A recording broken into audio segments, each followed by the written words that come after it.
Thanks for having me here. Pi was a friend of mine that unfortunately I didn't meet till way too late in my life, but I'm psyched to be here. How many of you have been here? Standing on top of a steep slope, wondering what to do now, right? How many choices does this guy have? He's got none because the helicopter already left. He's going down one way or another. How many of you have taken an avalanche course? How many of you have stood on top of a slope and all these things going through your head?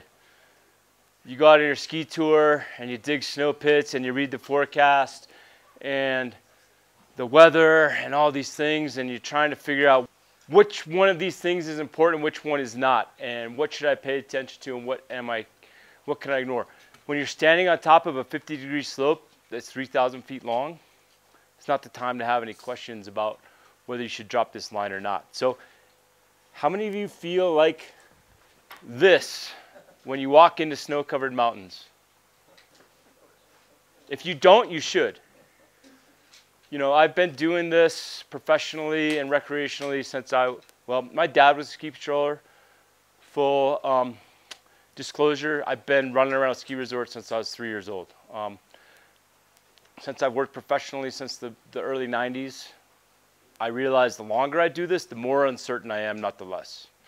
So if you feel uncertain in the mountains, you should, because that is part of the things that keep you alive. So what I've tried to do is break down my process in decision-making in the backcountry into a systematic approach. And I'm going to sit down here for a minute. I kind of look at a funnel. I think about up here, 30,000 foot things that span entire mountain ranges or weather forecasts, right down to can I drop the line or not. So we're going to go through each of these. Up top, how many of you actually make a tour plan? Formal or informal? You decide where you're going to go. That's the first step in deciding what the avalanche hazard is. How many of you get to ski every day? How many of you read the avalanche forecast every day? Good. That's awesome. That is, to me, probably the most important first step in understanding what's going on in the snowpack around you is actually reading the forecast and paying attention to what's going on. How many of you are closet weather geeks? Yeah, the weather forecast is really important too. There's a lot of information you can discern there. And I can do this stuff while I'm still drinking coffee in the morning, right? How many of you pay attention to season history? What can you tell me about the season history in this area right now? I've been here for 3 days, and I think I've got the entire season history figured out real quick. What's going on? Pretty big early season storm. Okay, and what did that do? Lots of forward. Yeah. Rain soaked too. It's interesting. We actually saw a spot today where it looked like depth hoar got wet and froze back together. What else is going on? Is this a good year or bad year for the San Juans? Well, as far as total snow, I've been coming down here for a bunch of years, teaching courses for the ski patrol. I don't remember the last time I was down here and saw so much stuff so filled in. You know, is that good or bad? I don't know. It's different from my experience, so I have to put that in the back of my mind and say, oh, things might not be what I'm used to. How many of you rely on peers or friends for your information? That's also a good and bad thing. We'll talk more about that. How many of you look at the internet? The internet is the best and worst thing we have, right? There is so much information available now, no matter where you live. You might be able to find a photo and a snow pit and an observation from the very slope that you want to go ski from the day before. You also might have a whole bunch of information from some anonymous guy on some forum that wants to spray a bunch of stuff that may or may not be really valuable. You have to dig through it. So the internet is a pretty interesting place. It's changed a lot of things. How many of you do snow pit tests, look at observations, have checklists? Checklists are really great things. Like fighter pilots use checklists. surgeons use checklists. People that make highly critical decisions use checklists. I use them a bunch in avalanche terrain. And lastly, at the end of the day, am I going to drop the line or not, right? That's ultimately what we all want to know. Does anyone here feel like they want to die skiing or snowboarding or climbing or whatever it is in the mountains? I have skied all over this world. I have climbed amazing peaks. I have yet to stand on top of something or ski in line and say, that's it, kill me now. That was all worth it. No, I'm selfish. I want to go do it again and again and again and again. And sometimes that means I turn around and wait till another day, and sometimes that means that I have a great line and I spend it with my friends. So go, no go is ultimately what I think most people want to get out of their avalanche education in the mountains. So, big picture. Sorry, I was going to replace this with a picture of the San Juans, but the Chugach Mountains are so cool. You know, I start really high. I try and get a really good idea of what's going on around me in a really big picture view. You know, the avalanche centers are great in the western U.S. You have to remember that they are painting a really broad stroke picture over a really complex set of mountains. They cannot identify every nook and cranny for you. They cannot identify that this couloir is the one that's going to be dangerous today. But they can give you a really good idea of what's been going on in a total mountain range sense. So I start there. And for me, I live in the Wasatch, relatively tiny mountain range, has a few ski resorts, it gets a bit of snow. Most of my big picture, it's my backyard. I grew up there. I can drive from my house, 20 minutes I could be at Alta, 20 minutes I can be in Park City, and all the backcountry skiing in between. My big picture comes from paying attention to what's going on outside my window every single day. Every time it snows, every time the sun comes out, every time the wind blows, I start thinking about how that's going to change that slope that I was on a couple of days ago.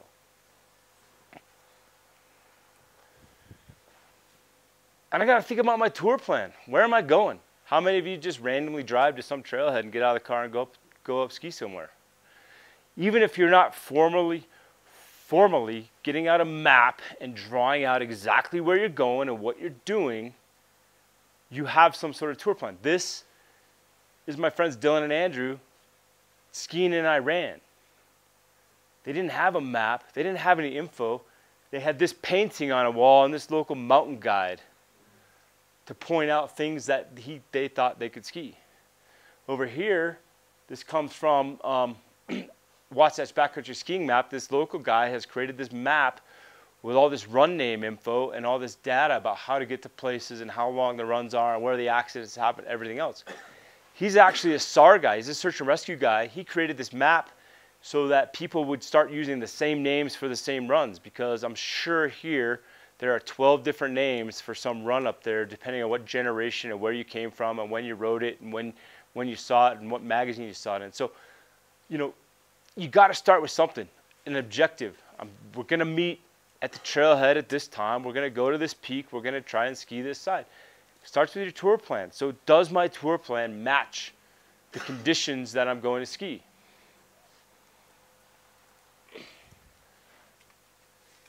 Avalanche forecast. How many of you read the avalanche forecast in the morning and take it as gospel? Those guys know exactly what they're doing every single day. They never make mistakes.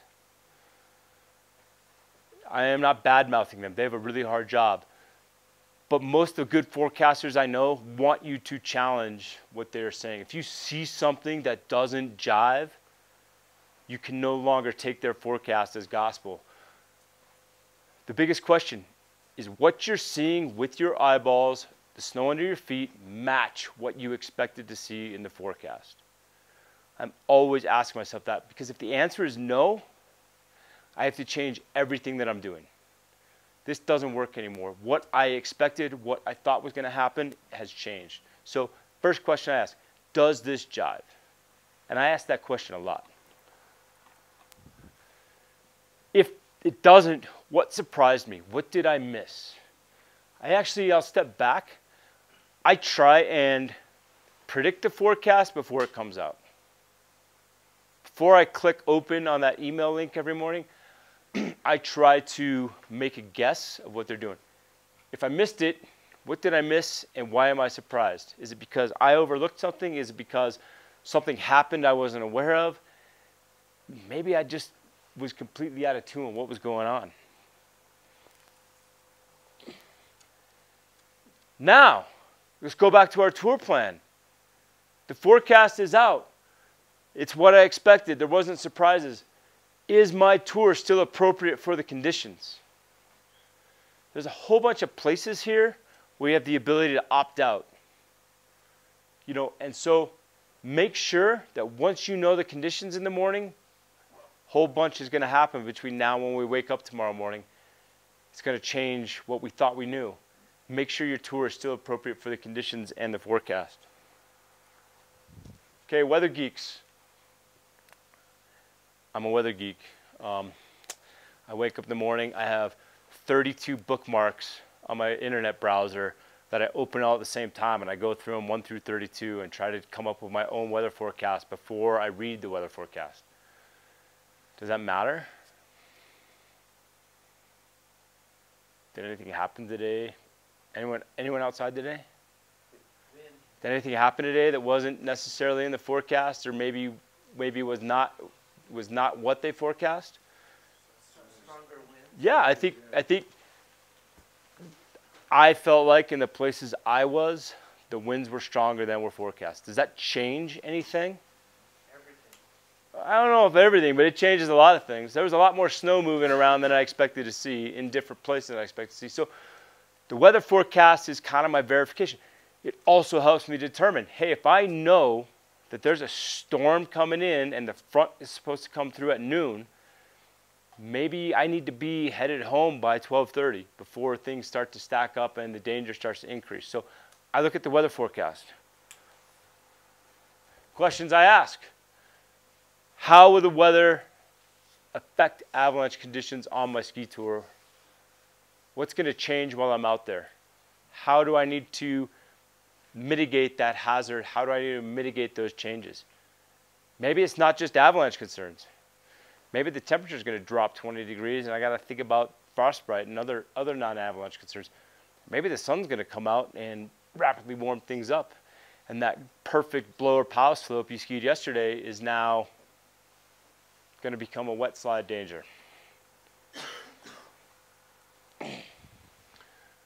Season history. Different people record it different ways. This is the way I've always recorded it. And ironically, this is one of the ways that Pi and I first connected, because Pi used to draw these charts out in long pieces of graph paper. I actually started doing that in the early 90s when I was forecasting at the ski resort as well. And then someone gave me this Excel spreadsheet and I could do it all digitally all of a sudden. Why does season history matter? First thing I do, I live in Utah. I don't work in the mountains as much as I used to. I do a bunch of other stuff now. A week ago, before I came down here, I started looking at your season history. I didn't look at your avalanche forecast. I didn't look at the avalanche reports. I have plenty of friends down here. They can tell me about all the avalanches going on. If I don't understand the season history, then my snow pits are probably going to be really hard to interpret. When I dig into the snow, every time my shovel, I walk out the door, I go up the trailhead with a theory. This is what I think the snow is doing. That theory comes from paying attention to the season history of the snow. The snow pit is simply a test of that theory. So what things can I discern from my season history? So for folks that may have never seen one of these, all this top is measuring snowfall and water equivalent to the snowfall. The red line is measuring total depth. This thing is magical in the fact that if those bars are equal, that's 10% density snow. If the blue bar is bigger, the snow is lighter. If the blue bar is smaller than the light bar, the snow is heavier. I can really quickly say, oh wow, look at that. Bunch of water, not much snow. That layer is really dense. It's the right side up storm. The heavy snow is underneath the light snow. I look at my wind. This wind is taken from Alta Baldi, which is not always the best wind site, but average speeds and gusts and directions. These are temperatures. These are avalanche forecasts. All these notes that you can't read, those are all significant avalanche events. By paying attention to the avalanche forecast every single day, I update what I think is going on in the mountains, and then I try to start forecasting what the next storm is going to do outside. So every time I go out with an idea. I was involved in, 1997 now. My mentor, we were out skiing on Super Bowl Sunday. He was ahead of me. He yelled to me. We were traversing back so we could go to the bar at the ski resort and watch the Super Bowl. We were in a hurry. It was snowing hard. I'll never forget, he yelled back to me, "Hey, there's a big opening here. I'm going to make 3 more turns." He was about 100 yards ahead of me in the woods, traversing through the woods. Next thing he was yelling was avalanche. Came around the corner, big avalanche into a gully. I can't see Kevin. Got him out, luckily, but at that moment, I decided that no one was making decisions for me in the backcountry or the mountains ever again. So it starts here. I'm not always right, but I always have an opinion about what I think I'm going to see. Where can people find tools like that? So this, actually, this guy, Ian McCammon, who I think might be the smartest man in the snow business, except now he builds robots for the Army. He created this spreadsheet. It's been modified by a bunch of folks over the years. I know the Utah Avalanche Center uses a version of this chart. The CIC has something like this, but not this chart, right? Like, this info is out there, but this is just an Excel spreadsheet that I wake up every morning, and while I'm drinking coffee, I put the data in and map this. So things I ask myself, anyone know what PWL stands for? Anyone? Persistent weak layer. That ever happened in the San Juans? I dug a lot of snow pits with the Telluride Patrol today. I'd say you have one that's really concerning and another one that's possibly really concerning in your snowpack right now. The one that's really concerning happens to be on the ground and is producing full depth avalanches. The other one's about 20 inches down and is not as easy to trigger, but it's there. We found it on west, east, and north aspects today. It's there. So first question I ask, do I have a persistent weak layer? How do I, if I look at this chart, what are things that I might look at that cue me into persistent weak layers existing?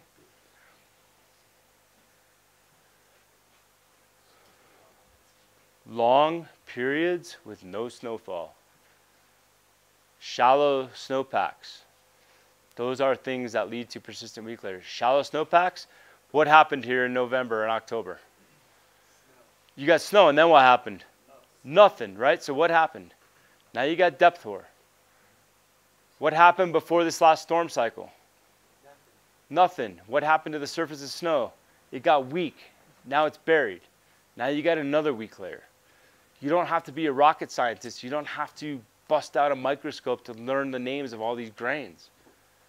There's basic patterns here that consistently happen over and over in the mountains.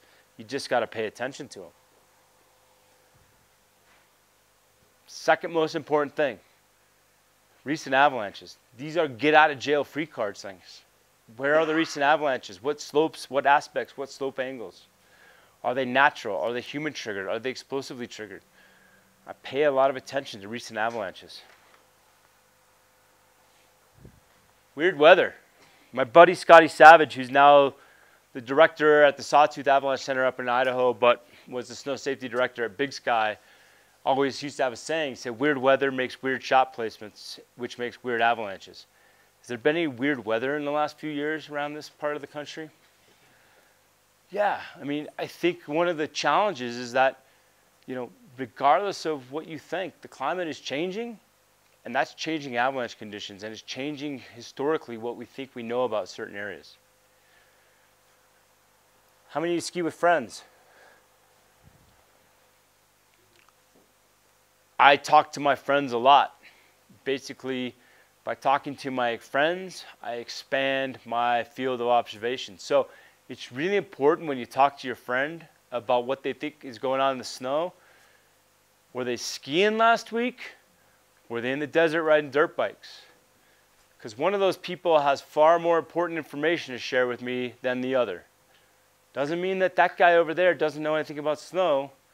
It's just that his brain was somewhere else and this guy's was in the snow. So think about where your friends were and how valuable their input may or may not be. Watch this video. What were you doing last weekend? Okay. If that's what you saw last weekend, and you're going out tomorrow, you've been at work for 4 days, what's in the back of your mind right now? What's the first thing I want to do? If that was my snow pit, first of all, who doesn't understand what that snow pit showed? To me, that snow pit showed a not very strong snowpack and a high propensity for propagation, the way that thing just shot out of there, okay? So what's the first thing I want to do next week? If that's the last snow pit I dug on Saturday and I'm going out tomorrow, I want to test the same layer. Did it get stronger? Did it get weaker? Maybe everything avalanched on that layer between now and then. But last week is part of my season history. I start there.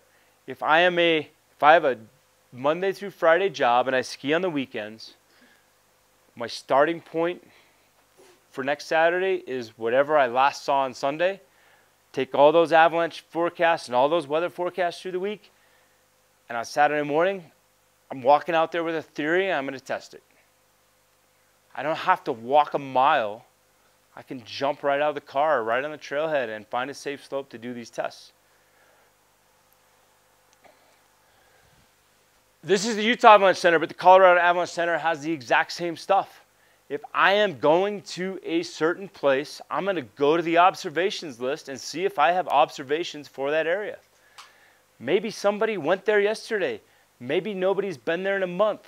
But you might get lucky and you're going to this place and some guy, this is an observation I turned in a couple years ago, some guy that may or may not know what he's talking about turned in an observation for the very place you're going.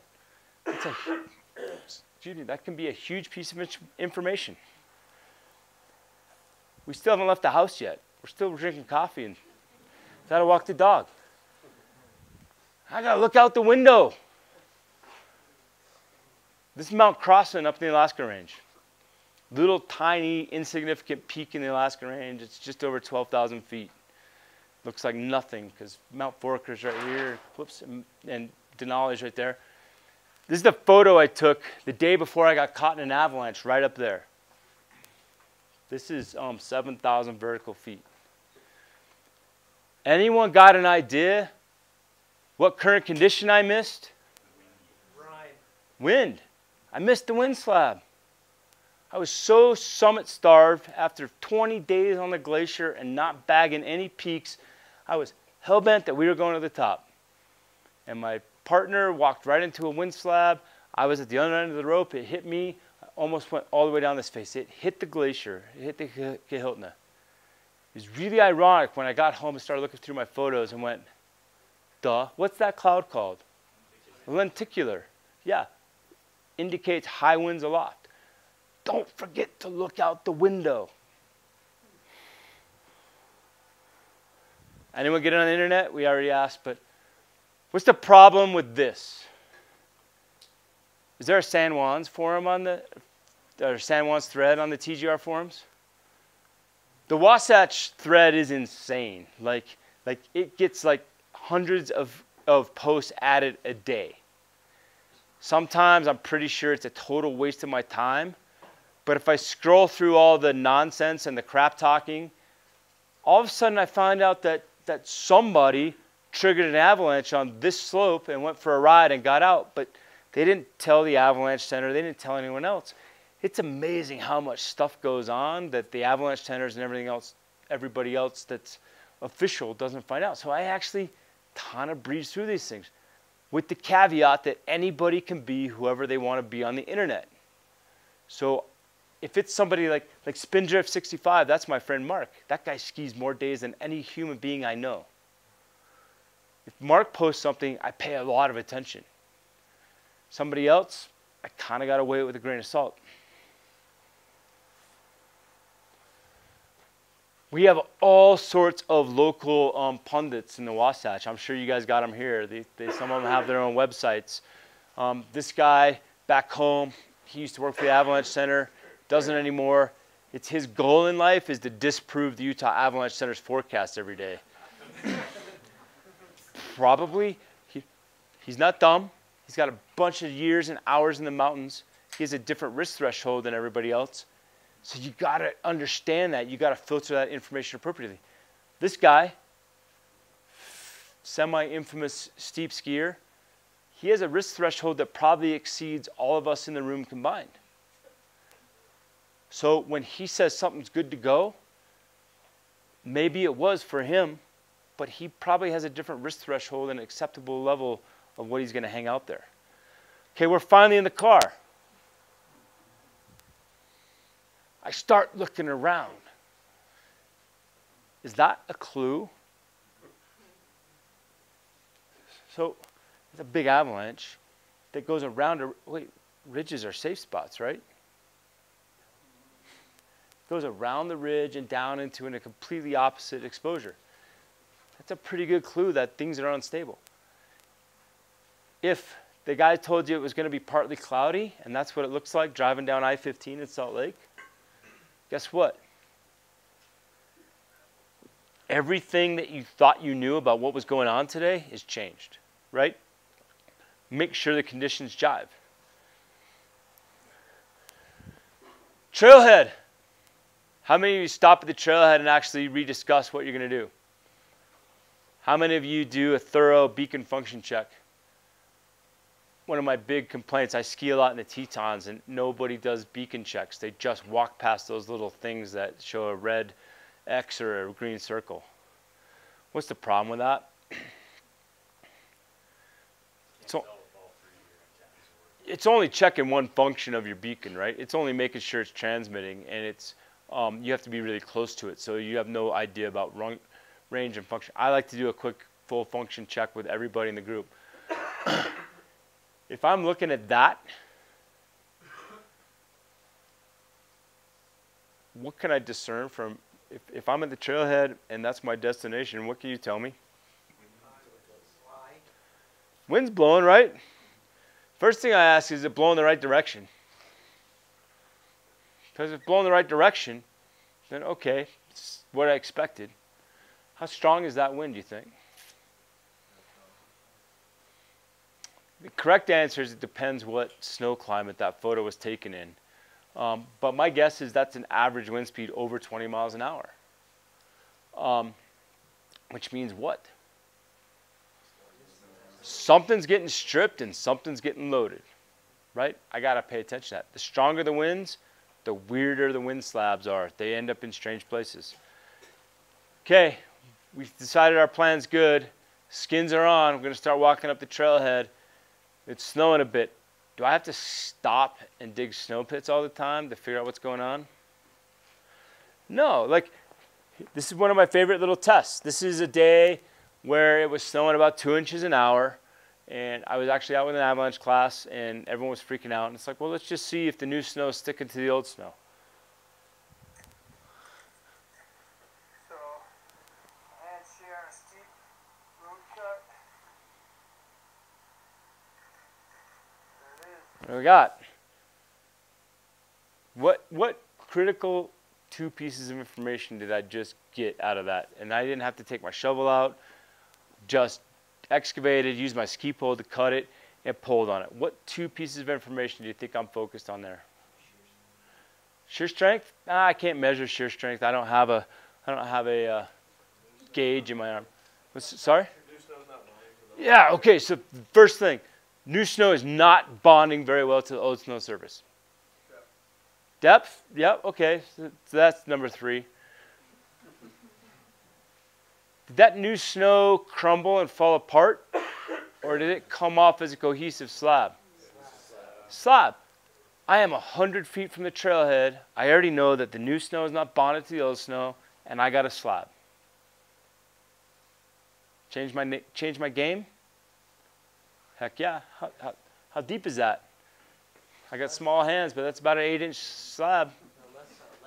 Boom. Less than a meter. Yeah, yeah. Okay. There's a whole bunch of things wrong with this next video, but I want to focus on what's right with this video. Watch the whole thing. I don't really care about the score. I don't really care about how hard he is or isn't tapping. I want you to tell me, is this snowpack likely to avalanche if I trigger a failure? So watch.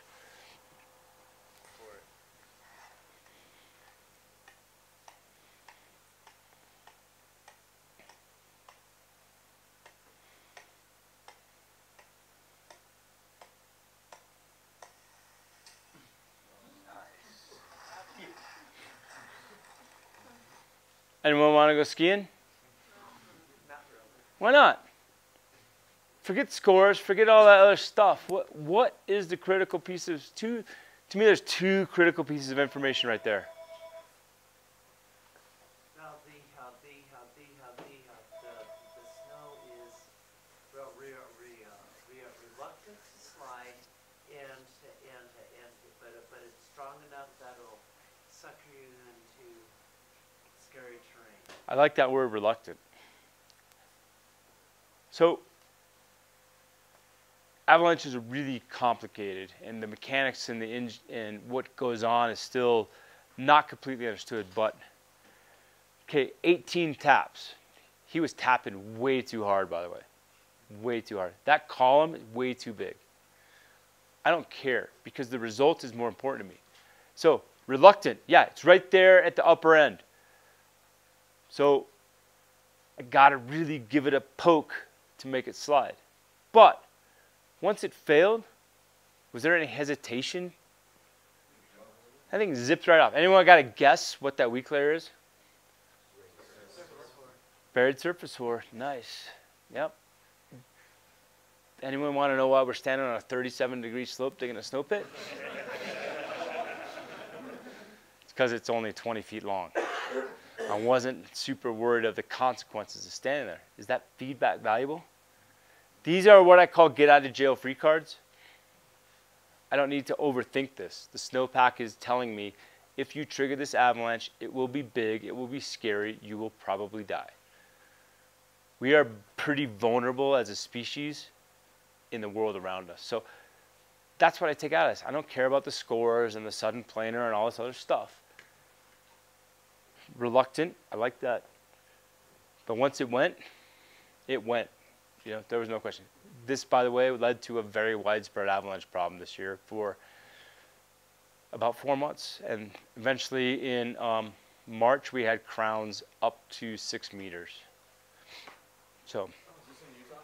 it is. This is, if you're familiar with Utah, this is on the, across the street from Malta and Cardiff Fork. So, how do we use all these tests? We'll talk about this for a minute. There's all these tests out there. Who knows the difference between stability and hazard? Are they the same? No. Stability is a state of the snowpack with no interaction from us. So it's just sitting up there doing its thing. Hazard is when we expose people, buildings, anything we value, now it becomes a hazard. So they rate stability. Guide services use stability a lot. Good, fair, poor. There's some other steps. But for this case, the Swiss and the Canadians looked at a bunch of tests, and they rated good anything that they tapped with their shoulder. Fair was anything with their elbow, and poor was anything from their wrist. And they wanted to look at places where they had good snow pit data and people triggered avalanches.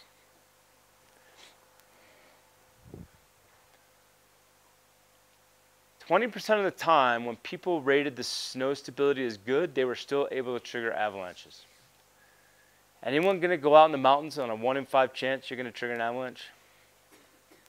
Is that the reality of what we do out there? I hope not. If you're triggering avalanches in 1 in 5 runs, you're not going to do this very long. Hate to say it. So we're doing something else right because we're not triggering avalanches. These tests aren't the be-all, end-all. So what do I do next? Is this crazy word or term in snow science, spatial variability. Basically what it means is there's these poor graduate students at Montana State that go outside, and Carl Birkeland will divide a slope up into 1,000 squares, and they do 1,000 snow pits. And then they go back to the lab, and they put all this data into a computer, and they see if it statistically correlates. And what they find is that stability of strength is high. And by strength, all we talk about is taps. So taps and snow stability are probably not very good. How many times I tap this thing, there's too much variability. I can't risk my life on taps alone, because we might die 12 to 20% of the time if we're just looking at taps. Let's talk about snow stability a little bit. So if we take, this is Toledo Bowl across the street from Alta, and we did all these snow pits, green light being good, yellow fair, red poor. If all I did was look at taps, how do I make a decision there? It's really variable all over the place. This is the Tetons. It's a run called powder corn, because in the spring, because of aspect, one side you can ski powder, and the other side you can ski corn. It's great. But it's really steep. So if we go out here and we dig some snow pits, and we're good level 1 students, and we did ski cuts, compression tests, stuff blocks, all this fun stuff, and we know that the snowpack is highly variable and things change. We also know that there's deficit zones, and we got a bunch of questions, but I like this snow pit and I'm going to ski. And my buddy Bat here says, oh wow, that looks pretty good. I'm going to go ski where Jake skied. And he moves a little bit over. He hits that deficit zone and starts an avalanche. Now I got to dig him out. Well, how do I put this whole picture together so that I know if I hit that deficit zone, I might actually trigger an avalanche? I start to have to look at some other things, structure and propagation. So anyone here a fracture mechanics or a mechanical engineer? You want to come up and talk the rest of the time? So some really smart people have tried to apply fracture mechanics to snow, and they're doing a pretty good job of it, but there's some variables that they can't quite figure out. And they took this wheel strength, we used to say energy, but some people got upset about that, and then structure. And so really what we're looking at is, what's it going to take to make it fail? If I make it fail, will it propagate? Propagation is just that thing moving out, that slab detaching. And the structure is simply, do I have this path of least resistance for that avalanche to travel on, for that propagation to travel through? So how do we break this down? Who's ever heard of shear quality? We're almost to the point we can throw it away. It's super confusing. A lot of people got really hung up on it. But that same test with the taps, these same guys went and looked at it, and what they found,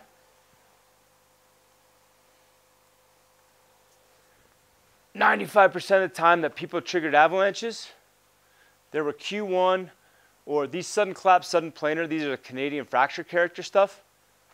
These things existed in those snow pits 95% of the time. Hey, and guess what? Didn't vary very much across the slope. I could feel a little bit better about this. What we're doing now to avoid confusion with the ECT, it either propagates or it doesn't.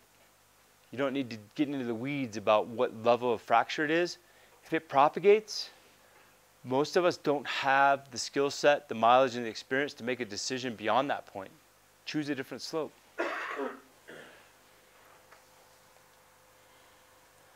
So we go to propagation, it starts looking like this.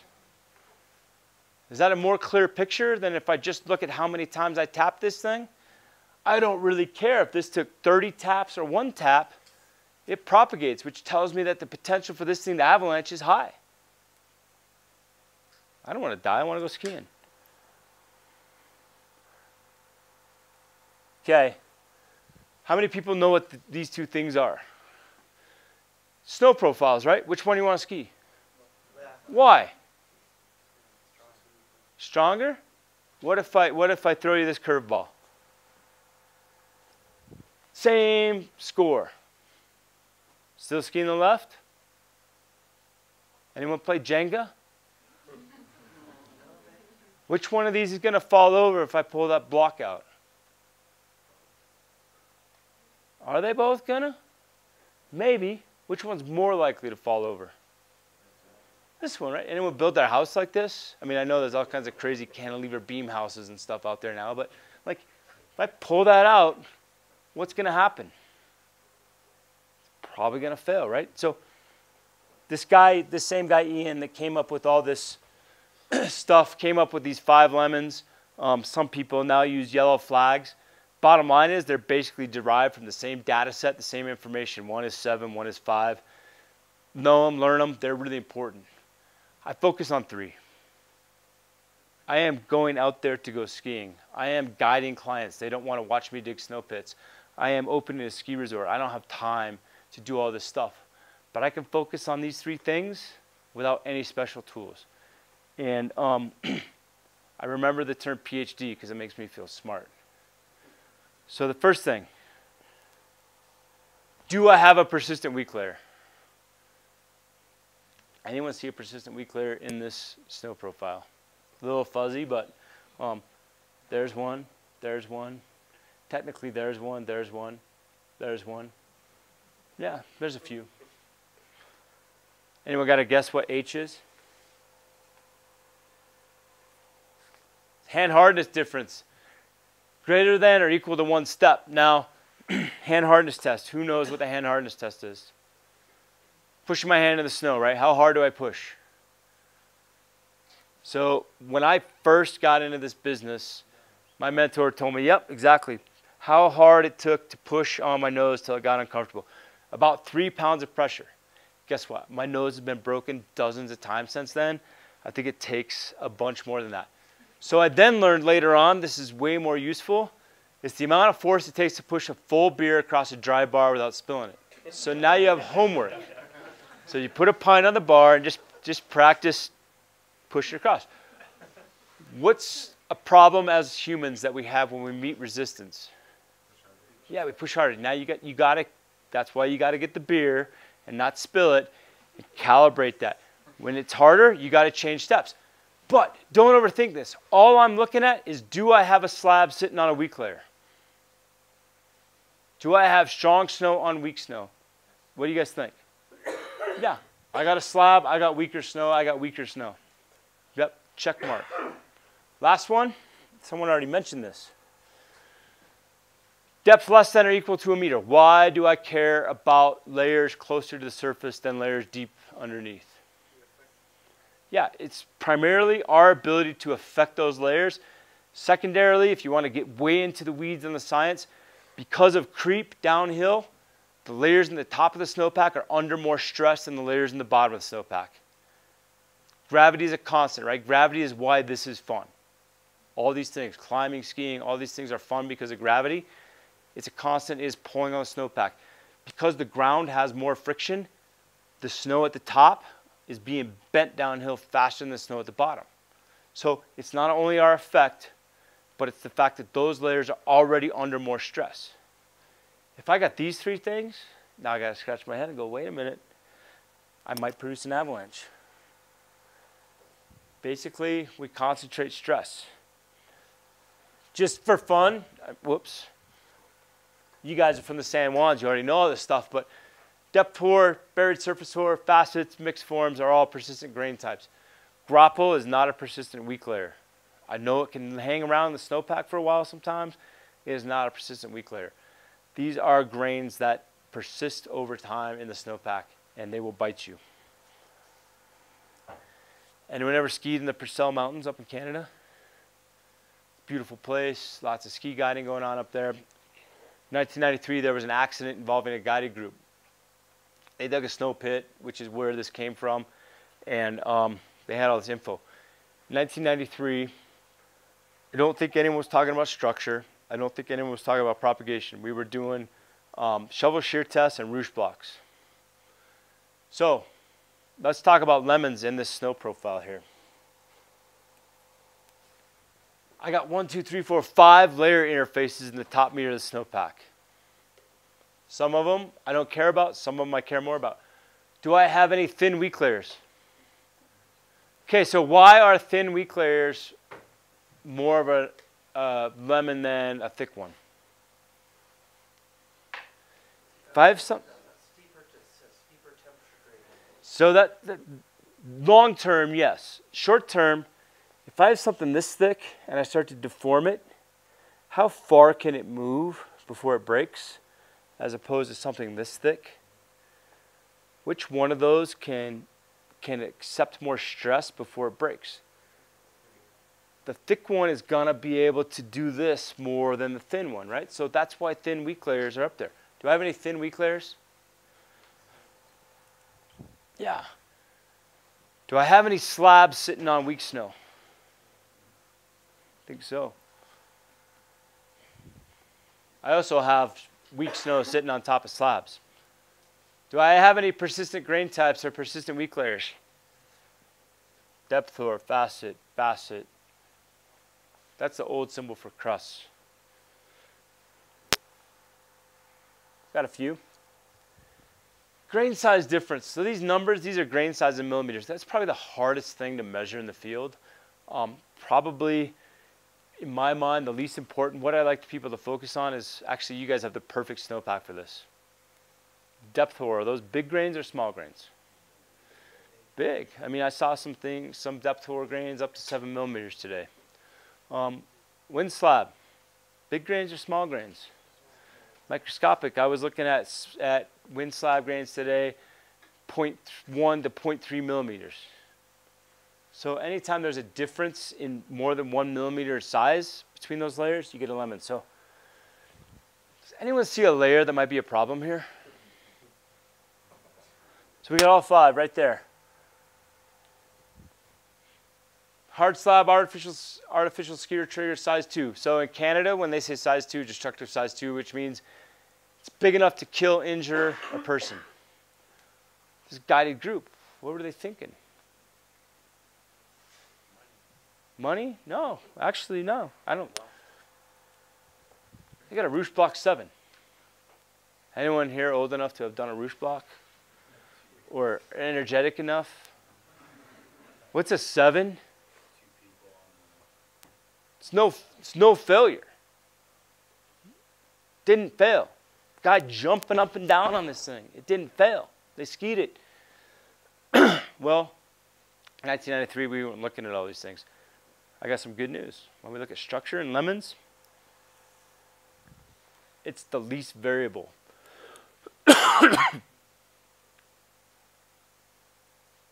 Strength is the most variable. Propagation is the next. Structure is the least variable when we look at all these things. So when I plug all this stuff together with my snow pits, go back to my toolbox, stability tests or strength. The question I'm asking, what will it take to initiate failure? Am I beating on this thing to save my life, or am I dropping a feather on it? Propagation, we used to say we measure shear quality. We don't care about shear quality anymore because now I got the ECT. I can just say propagation, yes or no.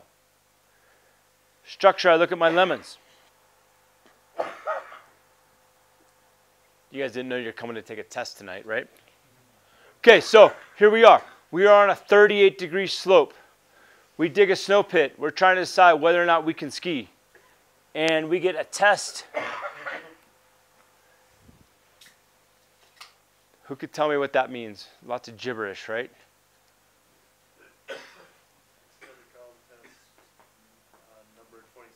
Okay. So extended column test, no propagation. That's what the N means. 26 taps. Progressive compression just means I kept beating on it and made it fail.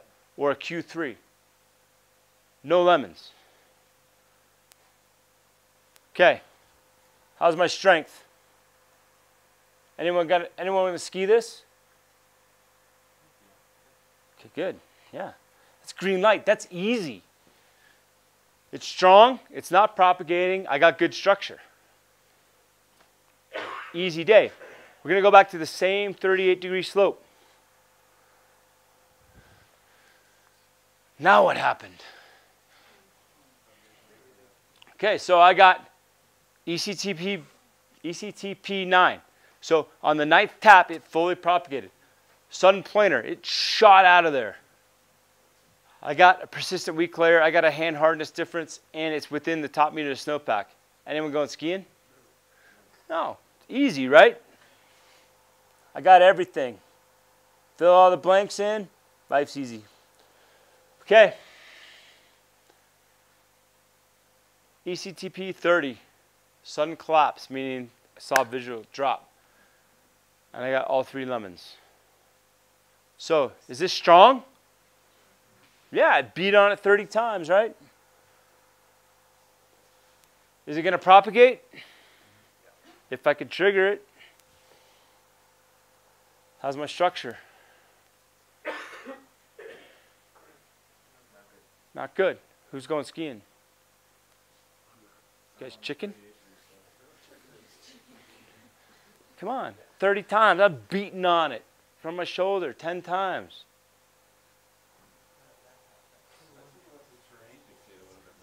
Yeah. This is the one that's going to kill you. Because we get too sucked into this. I'm beating on it, beating on it, beating on it. But when it fails, boom. One of the things we were doing today in the resort, looking at some stuff that those guys are getting ready to open, we go to 30 taps. Nothing's moving. And then we go to 31, 32, 35, and then we're stomping on it with our boots. Why? I want to see if that potential still exists. If I make this layer fail, is it going to avalanche? This is the one that's going to get you. I don't like skiing looking over my shoulder. And if you are playing 38 degrees or 36 degrees, you're going to get bit. Change aspects, lower your slope angles, do whatever you got to do. All right. Another thing that's really important to me.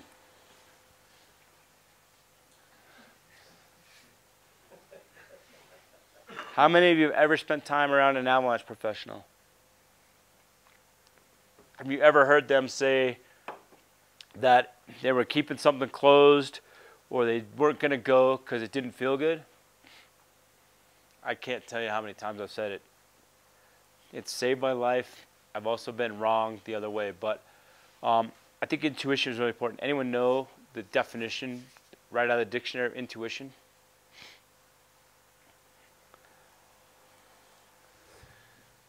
Oh, great. I'm acquiring knowledge without the use of reason. I think this is something left over from the time when we were walking around jungles and the hair in the back of our neck stood up because we were worried about the tiger jumping out of the tree and killing us, right? I think that intuition in the mountains are things that we absorb without realizing that we absorb them. You will never see me walking around the mountains with headphones in or listening to music. I like all my senses totally in tune. I'm not having loud conversations. When I ski powder, I'm not whooping and hollering. Because to me, with my hearing loss, those whoops and hollers, I can't tell if someone's screaming avalanche or someone's having a good time. I would rather know when someone's screaming avalanche than being running all over the place. But intuition is really important. You ever use intuition when you decide to open things, Matt? You're not on the record.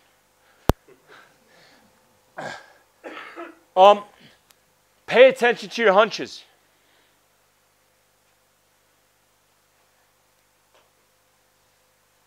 It's maybe one of the most important things out there. And I have missed some great powder runs because I just didn't think it was right.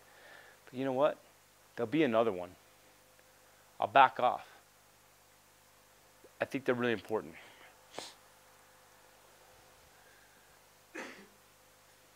Norma McLean was writing about fly fishing, but this is really pertinent to avalanches as well.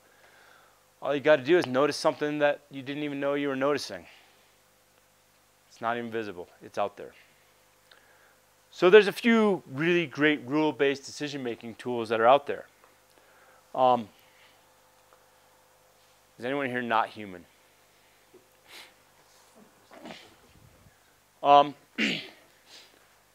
Ian, again, I just go back to Ian all the time. He came up with this thing called facets. Anyone know what a heuristic trap is?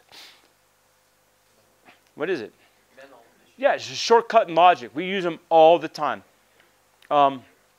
The two great examples I can think of are next time you drive, and I know not a lot of you drive around here, but where I'm from, everyone drives. I drive to the same grocery store all the time from my condo to the grocery store. Put my truck in park, go inside. I don't have much actual memory of driving from my condo to the place because I do it so often. I think I followed all the laws. I stopped at all the lights, did all the things. My brain just takes me there in a shortcut. I go inside the grocery store. I go the same way every time. Nothing screws me up more than going to the same grocery store chain in a different location and they have the store laid out entirely differently. Because I got to look for everything that I'm used to getting. These are heuristics. Our body, our brain is really good at creating these shortcuts in logic. You got to be really careful in the mountains. Familiarity. What's familiarity in the mountains? Who here's a local? Who skis in the same spots all the time? That's familiarity. You get sucked in. Knowingly or not, you are sucked into familiarity because you go to that same place all the time. You do the same things the same way all the time, and you don't recognize when conditions change. That's when you get in trouble. Acceptance. I know how dangerous this is. I'm willing to accept the risk. I put dozens of people in body bags and handed them off to their family and loved ones in parking lots. Family wasn't ready to accept that risk. Commitment. Today is the only day I have off. I am going for that line. I am going for that summit, whatever. Not backing off when conditions are not right. Anyone here an expert? Expert halo. What do you think gets experts in trouble in the mountains? Overconfidence. Trying to outsmart the snow. I find myself trying to do that thing all the time. Tracks make it safe, right? Tracks make it tracked. Do tracks change how we assess the slope? It should. That means somebody's tested it. Doesn't necessarily mean it's safe, but somebody's tested it. Doesn't mean you can go drop the line right next to them. And anyone here have an Instagram account? Social facilitation. We joke that part of the reason that everyone skis right across the street from Alta is so that everyone can see your tracks. Because nobody cares if they're 10 miles away and can't see it on Instagram. So social facilitation, we all get sucked into these things. Just ask yourself, we're all human. We all get sucked into these things. We all get sucked into different ones. By being honest with yourself, which one of these things you're most susceptible to, you will make better decisions in the mountains because you will recognize when you're starting to go down that path. Anyone ever heard of this? Alp truth. And the S you might never seen before. That's something I added. This might be the single most simple, important decision-making tool I use in the mountains. Avalanches. Have there been any avalanches in the previous 48 hours? Doesn't matter if they're explosively triggered, skier triggered, natural. Have there been avalanches? If the answer is yes, I put a check mark. Anyone know what L stands for? Loading, yep. Any loading in the previous 24 hours? Yes or no? Check mark. P, anyone? This is the one where everyone gets hung up. Path. Am I entering an obvious avalanche path that a novice could identify? Anyone got a guess on the first T? Terrain trap. Okay, so terrain trap, not just gullies. Gullies, trees, rocks, cliffs, mines, lakes, rivers full of sharks, whatever it is. anything that is going to make the consequences of getting caught in this avalanche more serious is a terrain trap. I think too often we get sucked into thinking gullies, but, you know, anyone want to get hit by a baseball bat at 80 miles an hour? That little tiny aspen tree or that little tiny fir tree, that's Babe Ruth swinging at your head. Or rating of what? From an avalanche. Yep, but there's what rating, what level? Considerable, yep. Considerable or higher. So I have a rating considerable or higher. By the way, this came from Ian looked at like 897 accidents, and he came up with these 7 common themes. Are you? Unstable snow, nice. So cracking, collapsing, womping. Who's never experienced a whoomp in the snowpack? Once you know what it is, you'll never forget it. It is the weirdest sound in the world, and when it happens on a slope, it's like, oh man, what's about to happen? So this is another get out of jail free card. This is the snowpack telling me to go away, do something different. TH? Thaw, yeah. So thaw gets really confusing for people. Thaw is short term and long term. In the short term, we're talking about a rain on snow event. We're talking about the sun coming out and heating things up really quickly. In the long term, if tomorrow morning at 5 a.m.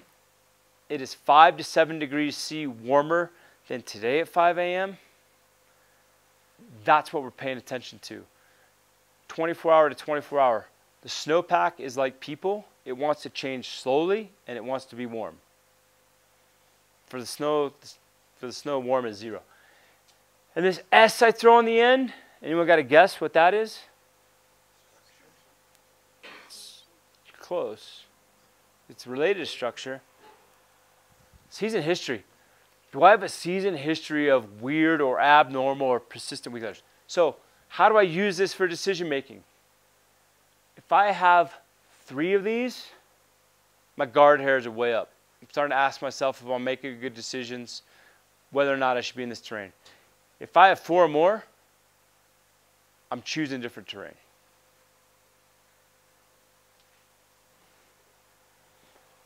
I mentioned checklists. This is something we use at the American Avalanche Institute, but ultimately what I'm asking myself, does everything jive? Everything that I'm looking at, everything I'm observing, everything that people are telling me, does it jive with what I expected to see? Does it jive with what I'm actually seeing out there? What's my slope angle? What's my consequences? All these things I go through all the time. I thought checklists were really dumb until I realized that this is what I was doing subconsciously all the time, all these years in the mountains. And then you got to decide to ski or not, right? Are either of these people in a position to make a decision to go or not go? Are they committed already? He's pretty committed. Is that an avalanche slope that she's skinning up?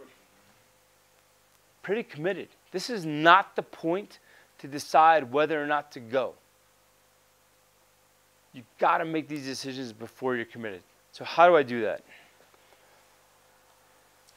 Whoops. So I try to leave my ego at the top. I have a giant ego. I've been in this business forever. I have an Instagram account. I do all that stuff. So I have a level 1 avalanche class. They tell me that we're good to ski this slope, and I say, great. Everyone take off your rescue gear, take your shovel out of your pack, take your probe out of your pack, put it in a pile right here, and let's ski. And everyone looks at me like I'm crazy. If you are making decisions because you are wearing rescue gear, you're eventually going to get caught. If you are driving 120 miles an hour down the highway because you have airbags and a seatbelt, eventually you're going to get in trouble, right? So I don't actually take my gear off, but this is a way I find out if I'm trying to outsmart things, if I'm relying on my gear, if I'm relying on my partner, or if I'm making good objective decisions. I love my mom. She's great. She is tolerated me through all sorts of mayhem in my life. I promised her a couple years ago I wouldn't get caught in avalanches anymore. I'm like 3+ years sober now. But I stop and ask, what are my friends going to say to the reporter in the paper when I die in this avalanche because I was going to go skiing? What's my mom going to read? What's the truth going to actually be? All those things I tell myself that I tell my mom, what's going to actually come out? Am I making good decisions? This is another way for me to stop and check myself.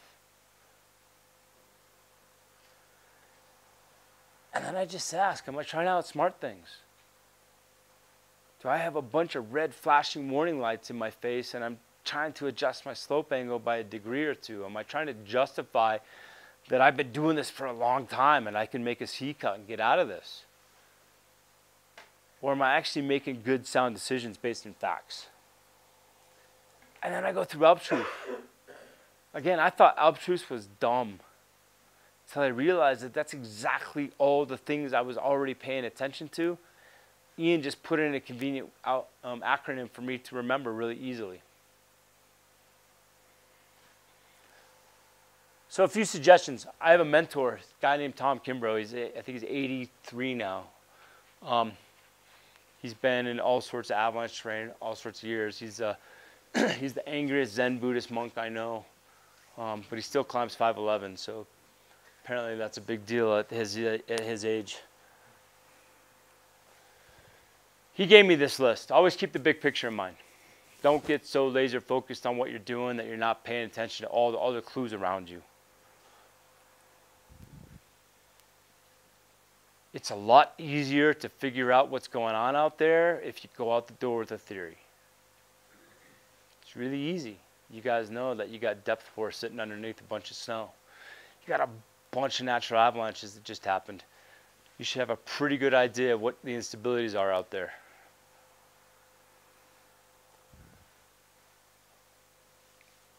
I started taking notes years and years and years ago. I have every field book through my entire career, and they get better and better. They also get thinner and thinner because the notes I take, there's not as much noise in them. But I start paying attention as soon as the first snow sticks to the ground. That first storm, you know what I do? 3 days after the storm, I go out and take a picture. I want to see where that snow stuck around early season because those are areas later on that are going to have weak snow.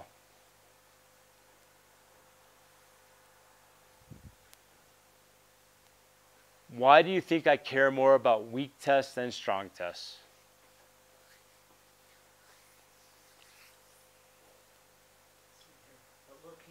Looking for stability versus instability. Yeah. Positive reinforcement. I want to know worst case scenario. If I find the thin spot, if I find the weak spot, how bad is this going to be? Strong tests, snow pits never justify my decision to ski. But weak ones will turn me around. My decision to ski or climb is based on cumulative knowledge of everything else around me, but a weak one will send me home. Like that. Sheer quality structure. So, you guys are all, if you go outside in the mountains, you better start thinking of yourself as an avalanche forecaster. Things I recommend that you do. I know it's hard, but you got to think about the snow all the time. You know, get the automated emails from the Avalanche Center, open it up and spend 10 minutes while you're drinking coffee in the morning, read it. Pay attention. You might not get out for 2 weeks, but form an opinion of what you think is going to happen in that place you just were. Always have that opinion. Keep a close eye. Get a notebook and use it. I use a notebook primarily when something doesn't make sense, I can flip back and see what I missed. Snow study kit. What's the most important piece you can have in a snow study kit? Snow saw. Can't do good stability tests without a snow saw. What's the next most important thing? Clinometer. I use Theodolite app on my phone. There's a bunch of other ones out there.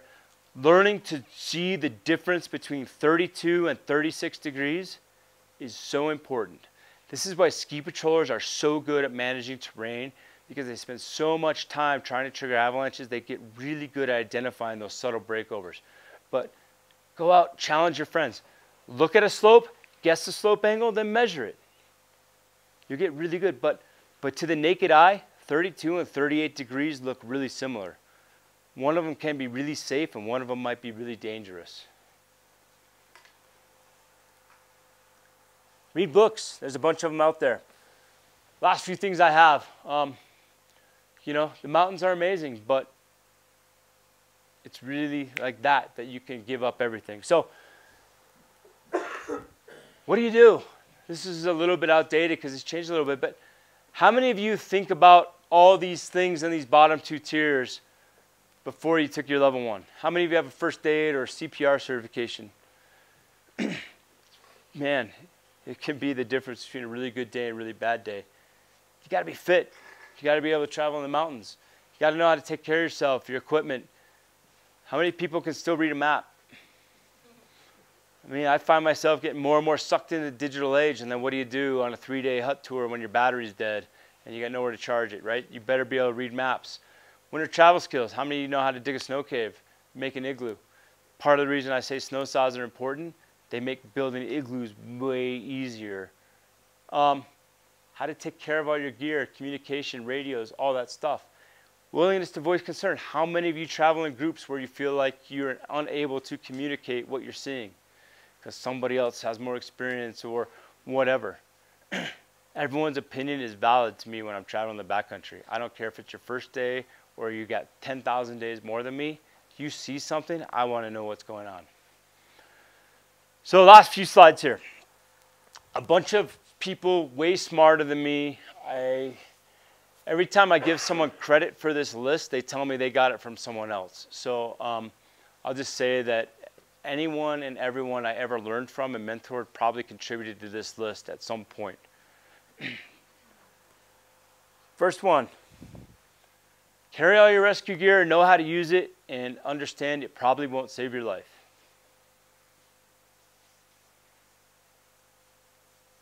It's the harsh reality of this.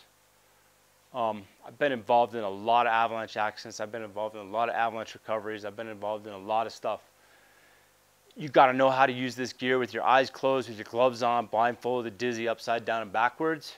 But if you're counting on it to get you out of a bad jam, it's probably not going to.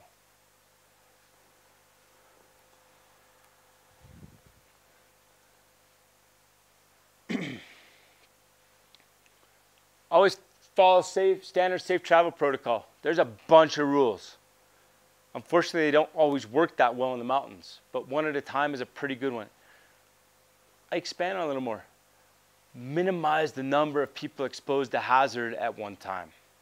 Sometimes if you're in a group of 3 people and you got to cross a big slope, it could take you hours to do it one at a time. So think about the size of the avalanche potential and what's going on and minimize the exposure. Don't cross above your partner. Always leave someone in a safe spot to do the rescue. Always have an escape route planned. When I ski, even in the most stable conditions, I am always thinking, if this slides now, I'm going hard right. I'm going to straight line it. I'm going to grab that tree. I'm going to go hard left and try to dry dock on that rock. I'm always thinking what I'm going to do if something slides, so that when it does slide, I don't have to think about it. I just do it.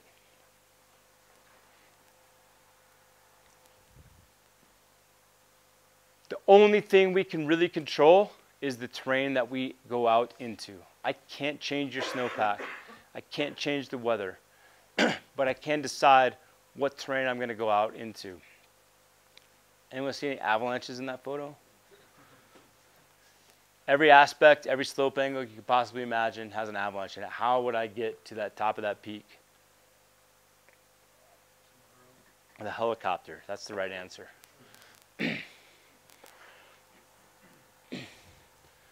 Know your enemy. This is your enemy right now. Unfortunately, probably the #1 or 2 trickiest avalanche problem the forecasts predict. It's your normal enemy. It's what you're used to. But this behaves very differently than a storm slab avalanche or a wind slab somewhere else. So know what you're dealing with.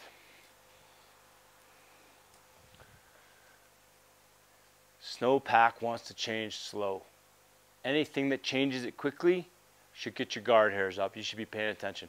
Whether that's sun or rain or wind or a big snow event or whatever, you should expect that avalanche conditions are changing rapidly. So always be suspicious when something changes things fast. That's why explosives are really good at starting avalanches, because they change the snowpack faster than it can adjust.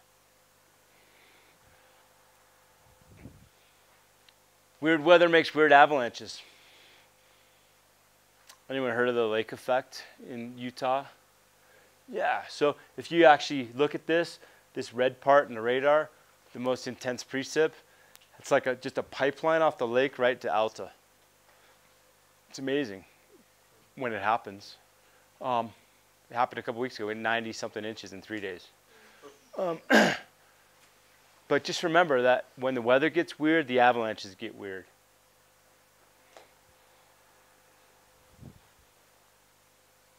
If you get surprised, reevaluate your assumptions. This is up in Norway. Van wrapped around a tree from a big avalanche in a neighborhood that was supposedly not exposed to avalanche hazard. They had to reevaluate their assumptions. Anyone spend any time in Peru? Anyone know what that peak is?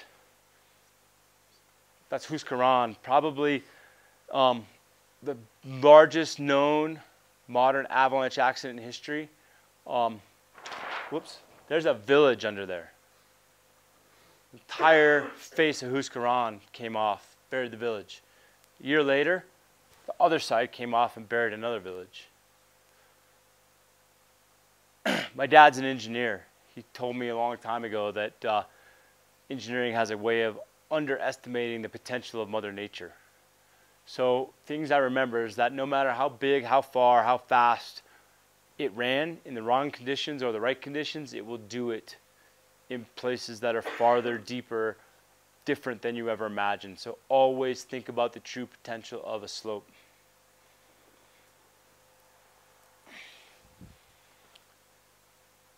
We are really bad at being human. You got to be Spock. You got to make your decisions based on facts and observations, not what you think you see or what you want to see. We are really good at taking information and skewing it to justify what we're doing instead of looking holistically and objectively at what's going on. And lastly, Avalanche doesn't know, and it doesn't care that you're local. It doesn't care that you're an expert. It doesn't care that you've done this 1,000 times. It will kill you just as dead. That's my friend Steve Romeo. Steve dead. He thought he could get up a mountain before the sun warmed it up and be down because he moved so fast. He was wrong. Happened in his backyard in the Tetons. It gets us all. Some of us get away with it, some of us don't. But the avalanche isn't different to us going through the mountains. We just have to remember to play by its rules. So lastly, that guy Tom I talked about, that's him. Rod Newcomb on the right, he's 87, I think, semi-famous. He basically invented avalanche education in America. Really fortunate to count these two guys as my mentors. This is a day that Rod actually hired me to guide him, which I thought was really weird, because he spent a lot of time in the mountains. And some things I learned from these guys. You can't see that, but experience is something you get right after you really needed it. Think about it. More important that experience becomes knowledge, and with enough time it becomes wisdom. So that's what I got. Thank you very much. Hopefully it's useful. But you know, the cool thing about snow and avalanches, the reason I keep doing it is I keep learning, and I haven't figured it all out, and I keep going out there and poking, and some lessons hurt more than others, but I just keep doing it and keep coming down here. So thanks for having me, and happy to answer any questions.